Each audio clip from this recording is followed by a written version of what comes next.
It was methadone. So this pain doctor had prescribed me methadone, and it started out, he was giving me 4 10 milligram pills a day, and then it ended up being 6 a day. And I'm telling you right now, I don't know how I was able to function taking that amount of methadone every day. That seems like enough to put a horse down. And I don't know how I really survived being hooked on methadone with the destructive personality that I had and the addictive personality that I had. It just was a very dangerous drug to be on. But that's what he ended up putting me on. And then about 3 months, I just noticed this huge change where I just got into such a dark place in my life, such a deep, dark place of depression over my addiction, the pain that I was in from my back surgery. It was just really excruciating. And we were still getting to the point where we would run out of our pills and have to turn to the streets to buy them.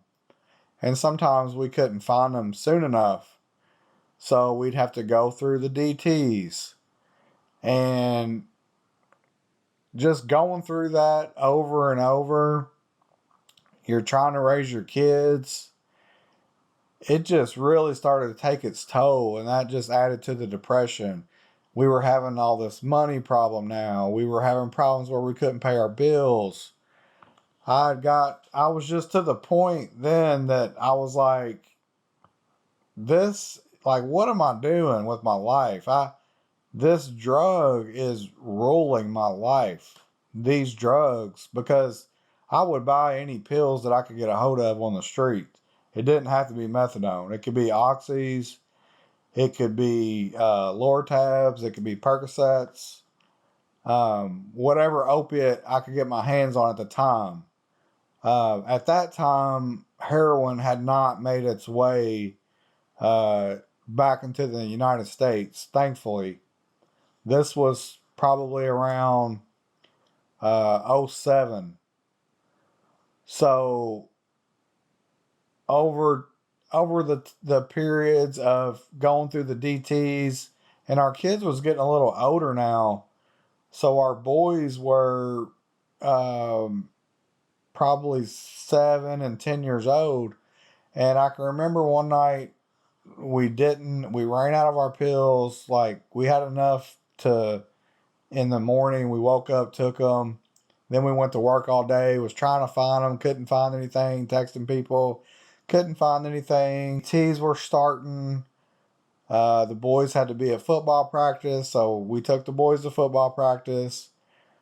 On the way home in the car, our youngest son, which was 6 or 7 at the time, me and their mom was super irritable, and he asked his mom a question. I think it was something about, can we get something to eat? And she just wasn't responding to him. I can't remember exactly how it went down, but what I do remember, this haunts me. I'll never forget it. It just breaks my heart. He looked at his mom and said, "Mommy, what's the matter? Do you need your medicine?" Because she was so short with him and so just mean because she was DTing. That broke my heart. And I just remember thinking to myself, what are we doing? What are we doing to our family? And I thought about that the whole ride home. I ended up crying. It had got dark. nobody could really see me. I was in the passenger seat. She was driving. But I think it was that night or the next day, I looked at my wife and I said, we've really got a problem. And I said, let's go get help. Let's go get the help we need to get past this and to be able to move on with life.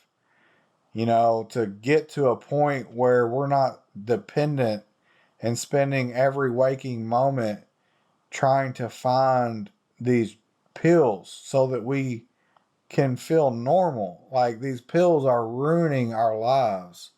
They're ruining our marriage at this point. We're not being good parents. Our kids are suffering. We're about to lose our home. We're about to lose our vehicles. And I'll never forget what she looked at me and said. She looked at me with the straightest face and said, I don't have a problem.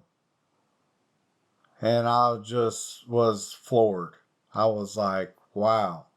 I knew no matter what she admitted to, what she said, that she had a monstrosity of a problem.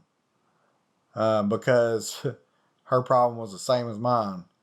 And I'd never experienced anything like that in my whole entire life. Has anything had such a stronghold over me? Those pills ruled my life.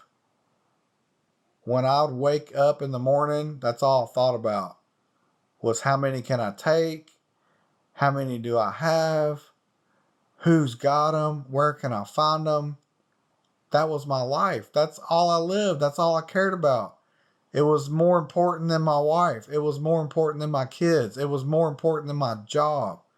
It was more important than anything on planet Earth. The most important thing to me was my drug. So progressively over the next several months, we started getting cars repossessed, four-wheelers repossessed, behind on our house payment. My wife and I split up. We ended up separating and then going through a very nasty divorce.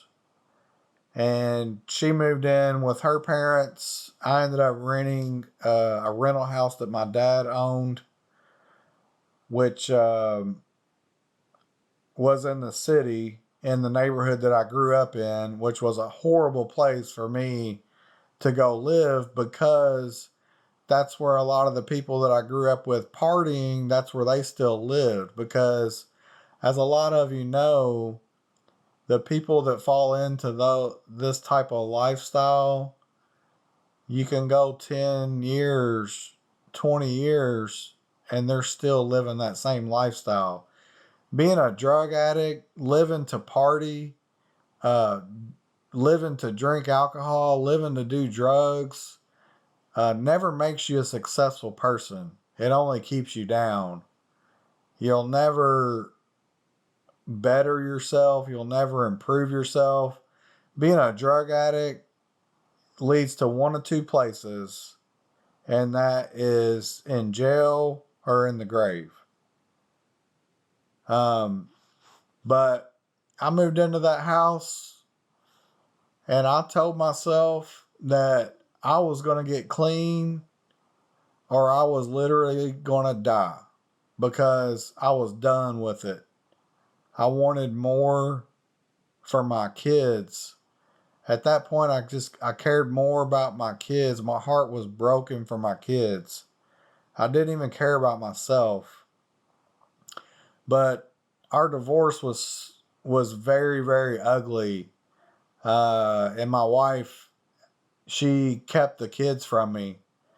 And I was paying like $1,500 a month in child support, bringing home about $2,500 a month, after taxes.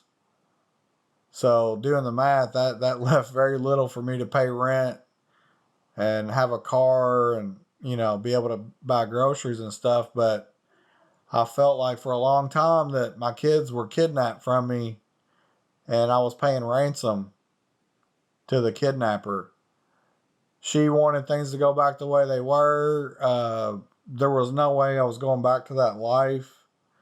It was just a disaster. And I wanted to make a change. I wanted to try to do things right. So it took me about 4 months, no lie, of being so sick every single day. I would be laying in the bed with breaking out in the cold sweat and then getting really hot and then feeling nauseous, running to the bathroom, throwing up, sitting on the toilet, diarrhea, grabbing the garbage can while I'm on the toilet with diarrhea, throwing up. Then I'd get in the shower and lay in the shower, get cleaned up, and I would just lay in there till all the hot water was gone. Then I'd go back to the bed, and the same thing, just that cycle over and over every single day, laying there thinking like I'm gonna die. It was so bad, so sick. Anyone who's ever been through DTs, you know exactly what I'm talking about. And anyone who's ever had a family member, when you see them going through those DTs, like, you see how bad it is. It's absolutely horrible. Well, during that time, I ended up getting a roommate, and then one of my cousins, they both smoked pot. They both smoked, and I started smoking weed pretty much every day. That was what helped me. So in my mind, I'm thinking, well, weed is nowhere near as bad as opiates. So I started smoking weed, and it did ease the pain a little. Uh, it still took me 4 months to get to where I could even have enough strength to leave the house and go to the grocery store or go out to eat with some friends. Um, I also started drinking liquor. I started drinking whiskey and bourbon because the pain was so bad. It was just unbearable. And uh, being in that neighborhood, a lot of friends, so-called friends, would come by. Everybody wanting to party. That my house just turned into a party house.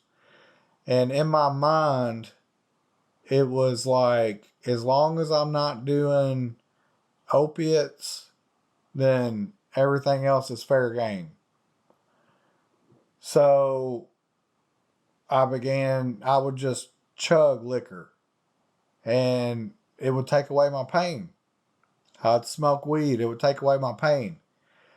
The liquor, I didn't like, that was like probably once every other week, once every 3 weeks, 4 weeks type of deal, like for a weekend. Uh, when it would just get so bad, because I never really drank liquor and I never just drank it straight.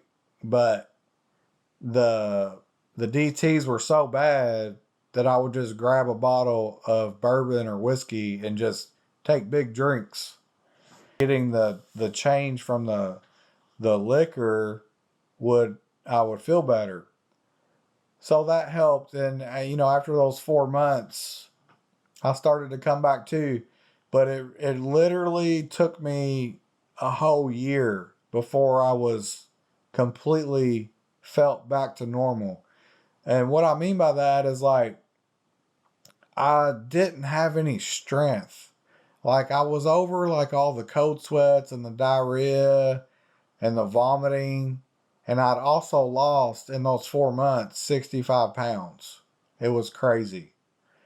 Um, but it took me a whole year to where I started having strength and feeling where I got to where I felt normal. I didn't think that I would ever feel normal again. I really didn't. I didn't think that it was possible for me to ever feel normal again. But after about a year, I really started feeling strong again, healthy again. I got away from the drinking. I felt like that was just something that kind of helped me to get through. Alcohol wasn't really one of those things at this point in my life that I turned to as like a drug of choice.